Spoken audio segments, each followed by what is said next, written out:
Hello everyone, it is Leon here and I am with Dave. Hello. Has just come back from Paris, was it seeing Watch Dogs? I was seeing Watch Dogs. Okay, so tell us, we've seen something before, tell us what we're seeing here, what is happening? Right, so this bit is essentially, these are bases which are called CTOS systems, which is essentially Central City Operating System. Right. In practicality, they work quite like the antennas and encampments you get in Far Cry 3.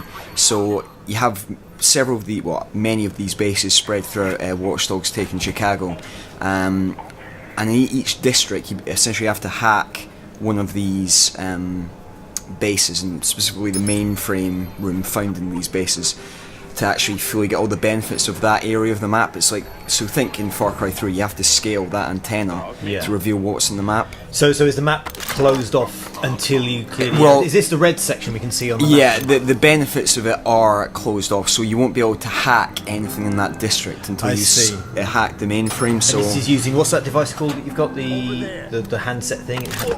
I don't think they gave a name, but essentially it's a smartphone that has many different... And you use that, so until you take these bases out you can't hack phones. Yeah, so you can't hack ATMs. security cameras, or you can't read people's profiles in this district, so it's very much like exploring the city, coming across these bases, and these bases then work like the encampments in Far Cry, where you don't necessarily have to adapt.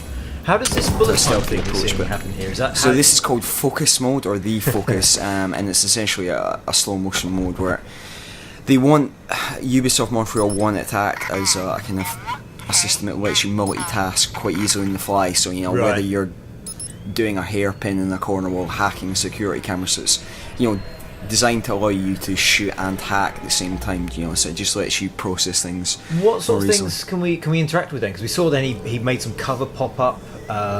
He made something explode. I think he might have shot. So essentially, you can almost interact with any electronic device in the city, be that Wi-Fi hotspots or security cameras or people's smartphones. Can you leap then? He seemed to be like he leapt to a camera he could see. So if you can see it, you can hack it? Yeah, essentially. As soon as you've hacked into the mainframe of a CTOS base, you essentially can have access to any electronic device in that district when you come across it.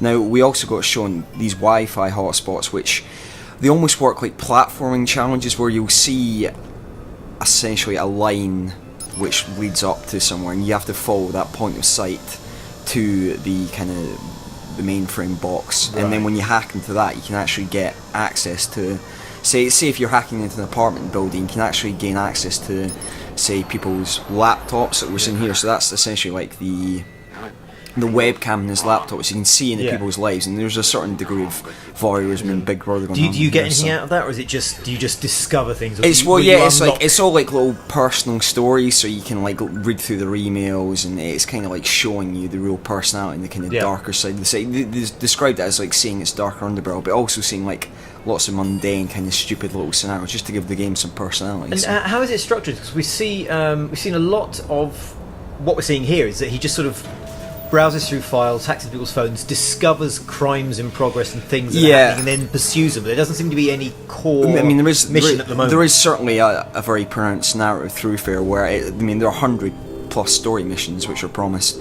But the key thing that Jonathan Marin, who's the creative director in the game, is emphasising is a word he kept coming back to: systemic.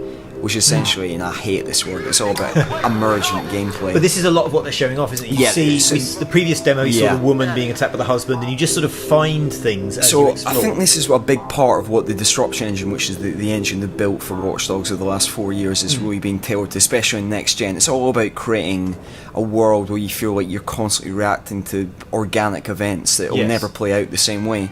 So, in essence, it's about going up to a guy, and in one version of it, he might have a different story. So his stats might be different than another player's, and he might get involved in a crime that might be somewhat different from someone else's game. So it's all about It's all about avoiding scripting at all possible costs. Do we know anything about the main character? We're seeing a car chase here. We'll see some of the focus time takedowns in the car in a moment, but he seems to be kind of quite murky. We see him saving people 1 minute and then robbing a gun store the next. What is his kind of... So yeah, it's Aiden Pierce. Ubisoft described him as like a vigilante who's a bit of a paranoid obsessive. He starts with starts off surveilling his family because he wants to protect them from an event that's happened in his past, and then that kind of paranoia stretches out from watching his family to watching his block to watching his district to watching his neighbourhood to watching the whole city. Right, so it's all kind of, it's a level of like paranoia which is all based on like hacking and the surveillance system that's tied into his family. So. And it's one of the PS4 games we've seen the most of so far. I mean, what are your thoughts on it as a kind of indication of the next generation? Yeah, I mean, I think it's going to be a very pretty game that gives us a lot of kind of small detail and divergent possibilities that weren't possible in PS3. Brilliant, thank you very much.